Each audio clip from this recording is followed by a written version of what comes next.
ឯកឧត្តមនេតភត្រារដ្ឋមន្ត្រីក្រសួងព័ត៌មាននិងជាប្រធានក្រុមការងាររាជរដ្ឋាភិបាលចុះមូលដ្ឋានខេត្តក្រចេះនិងឯកឧត្តមបាវីតលុងវ៉ាន់ឡាល់វ៉ាឯកអគ្គរដ្ឋទូតឥណ្ឌាប្រចាំកម្ពុជាបានអញ្ជើញធ្វើការចែកកង់ចំនួន70កង់មួកសុវត្ថិភាព10ទឹកជូនដល់កូនចៅរបស់បងប្អូនជនជាតិដើមភាគតិចជាសិស្សានុសិស្សរៀនថ្នាក់ទី5និងទី6នៃសាលាបឋមសិក្សាបាក្លែស្រុកអូក្រៀងសែនជ័យខេត្តក្រចេះពិធីចែកកង់មួកសុវត្ថិភាពនិង10ទឹកជូនដល់សិស្សានុសិស្សបានធ្វើឡើងនៅព្រឹកថ្ងៃទី25ខែឧសភាឆ្នាំ2025នាសាលាបឋមសិក្សាបាក្លែឃុំរលួសមានជ័យស្រុកអូក្រៀងសែនជ័យខេត្តក្រចេះដែលមានការអញ្ជើញចូលរួមពីឯកឧត្តមហេងច័ន្ទធួនរដ្ឋលេខាធិការក្រសួងរាយនិងធម្មពលនិងជាប្រធានក្រុមការងាររាជរដ្ឋាភិបាលចុះមូលដ្ឋានស្រុកអូក្រៀងសែនជ័យឯកឧត្តមរដ្ឋមន្ត្រីនេតភត្រាបានគូបញ្ជាក់ថាគម្រោងដែលក្រសួងព័ត៌មានទទួលពីរដ្ឋាភិបាលឥណ្ឌាសម្រាប់គាំទ្រដល់វិស័យអប់រំរួមមានកង់មួកសុវត្ថិភាពនិង10ទឹកដើម្បីគាំទ្រការសិក្សារបស់កុមារក្នុងសហគមន៍ដើម្បីឲ្យក្មួយសិស្សានុសិស្សដែលខ្វះខាតនិងមានផ្ទះនៅឆ្ងាយពីសាលារៀនបានជិះមុខរៀនកន្លងទៅដោយសារតែខ្វះខាតមធ្យោបាយឪពុកម្ដាយខ្លះបានដឹកកូនទៅវិញទៅមកកាន់សាលារៀនហើយក្មួយសិស្សានុសិស្សខ្លះស្នាក់នៅផ្ទះពលរដ្ឋនៅក្បែរនោះនៅពេលរសៀលដើម្បីបន្តការសិក្សានិងរងចាំឪពុកម្ដាយមកដឹកទៅផ្ទះវិញនៅពេលក្មួយសិស្សានុសិស្សទទួលបានកង់នេះគាត់ពិតជាសប្បាយចិត្តក្នុងឱកាសនេះដែរឯកឧត្តមប្រធានក្រុមការងាររាជរដ្ឋាភិបាលចុះមូលដ្ឋានខេត្តក្រចេះបានជំរុញលើកទឹកចិត្តដល់សិស្សានុសិស្សឲ្យបន្តខិតខំប្រឹងប្រែងសិក្សារៀនសូត្រនិងត្រូវចេះថែរក្សាឲ្យបានល្អដើម្បីប្រើប្រាស់បានយូរអង្វែងតាមរយៈអំណោយជាកង់ចែកជូនដល់សិស្សានុសិស្សនាថ្ងៃនេះក៏ជាការចូលរួមចំណែកក្នុងគោលនយោបាយបញ្ចកោណរបស់រាជរដ្ឋាភិបាលកម្ពុជាអាណត្តិទី7ក្នុងការអភិវឌ្ឍមូលធនមនុស្ស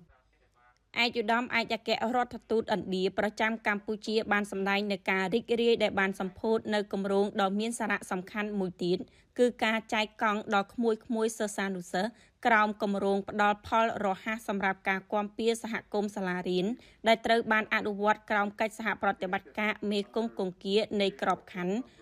ដែលត្រូវបានអនុវត្តក្រោមកិច្ចសហប្រតិបត្តិការមេគង្គគង្គានៃក្របខ័ណ្ឌគោលនយោបាយភាគខាងកើតរបស់ប្រទេសឥណ្ឌា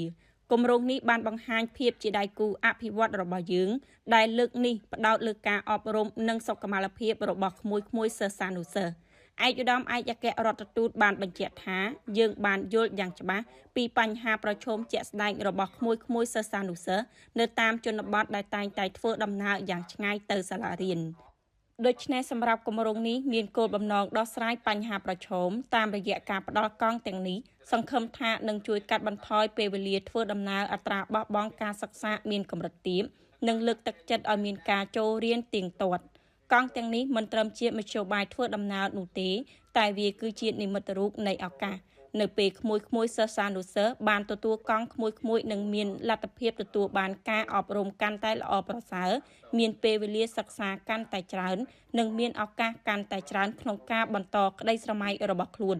ដូច្នេះហើយសូមសិស្សានុសិស្សដែលទទួលបានកង់ត្រូវប្រើប្រាស់ឲ្យបានល្អជិះប្រកបដោយសុវត្ថិភាពនិងខិតខំសិក្សារៀនសូត្រយើងជឿជាក់លើសក្តានុពលរបស់ក្មួយទាំងអស់គ្នាហើយយើងពិតជាមានមោទនភាពក្នុងការគាំទ្រដំណើរតស៊ូរបស់ក្មួយសិស្សានុសិស្សទាំងអស់គ្នា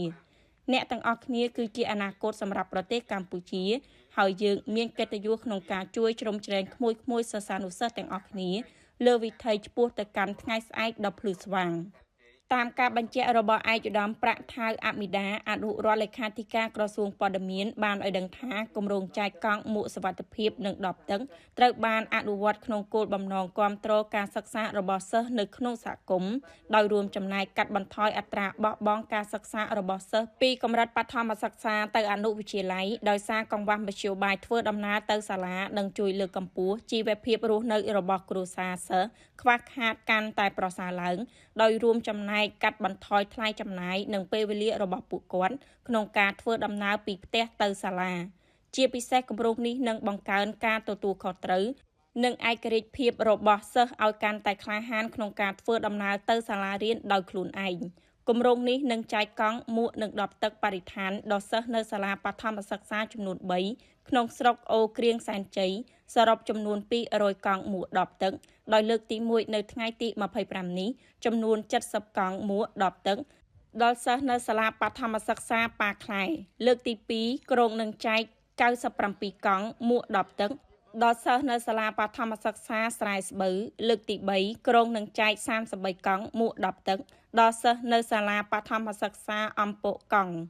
ក្រៅពីការចែកកង់មួកសុវត្ថិភាពនិងដបទឹកបរិស្ថានគម្រោងនេះនឹងមានរៀបចំការបណ្ដុំបណ្ដាលអំពីសុវត្ថិភាពក្នុងការប្រើប្រាស់ផ្លូវថ្នល់ដល់សិស្សានុសិស្សដែលទទួលបានកង់ដើម្បីជៀសវាងគ្រោះថ្នាក់ជាយថាហេតុណាមួយកើតឡើងដល់អ្នកទទួលផលពីគម្រោងផងដែរ